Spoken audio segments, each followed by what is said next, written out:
Something about the Vancouver housing market doesn't feel right anymore. Homes, they're sitting longer.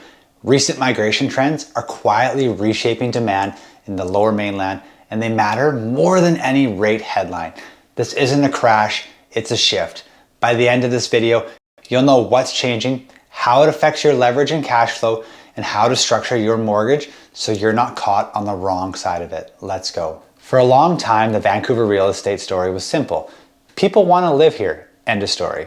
The jobs are here, lifestyle is here, demand never really goes away. And for years, that story held up. But markets don't change with headlines. They change quietly underneath the surface before most people even realize it. One of the biggest quiet changes happening right now is migration. Recently, BC has gone through periods where more people moved to other provinces than moved here from within Canada. That matters a lot for the lower mainland, not because Vancouver is suddenly empty, but because the type of buyer supporting the market is changing. Interprovincial movers historically played a huge role here in BC.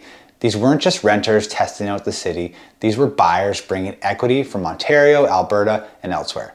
They often paid a premium, they often moved with a sense of urgency, and they helped support higher price points. When that flow slows down, the market doesn't crash overnight. It just loses pressure. And when pressure comes off, leverage starts to shift. This is where most people get confused. Demand, it's not just about population growth. It's about who's buying, how they qualify, and how price sensitive they are. Local buyers behave very different than out-of-province buyers. Local buyers, they live with the costs every single day. They feel property taxes, childcare, commuting, grocery bills, and they care deeply about monthly cash flow. And they are far less emotional than your out-of-province buyer.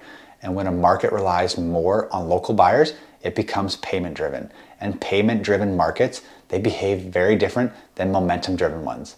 That's why you're seeing certain segments soften first. The condos, the small dog crate investor units, properties that relied heavily on relocation buyers or investors.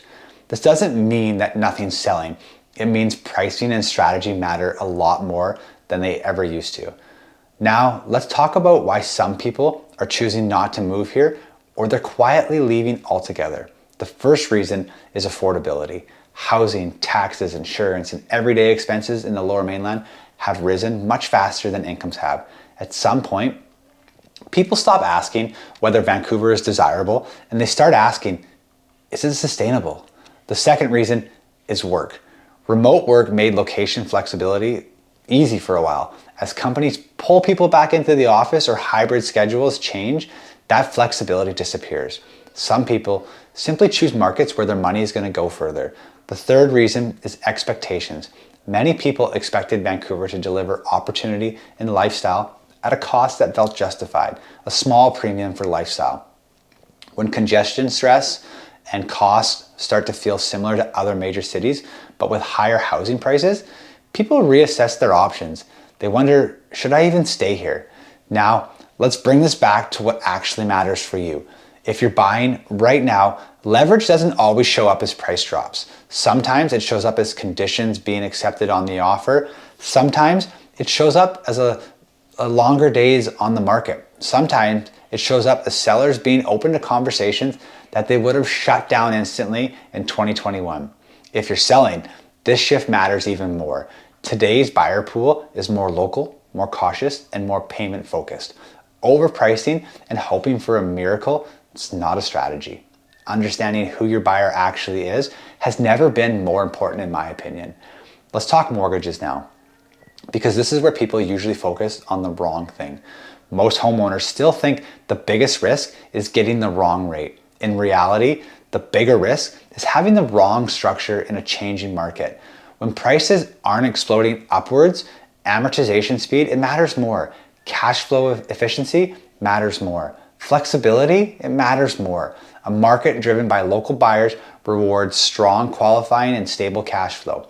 It punishes those who over leverage and have tight budgets. If you already have a mortgage, here's the question you should be asking yourself. Is my mortgage helping me build momentum, or is it quietly holding me back? Slower markets, they expose passive strategies. They reward people who actively manage their debt. People who understand how to reduce interest, improve cash flow, and control their timing. This is where strategy always beats rate. A well-structured mortgage gives you options even if prices go sideways. A poorly structured one leaves you exposed even if rates come down. So let's simplify this. If growth slows or flattens, you want to focus on three things: cash flow, flexibility, and speed of debt reduction. Cash flow gives you breathing room, flexibility, it gives you choices, and speed of debt reduction gives you some sort of certainty.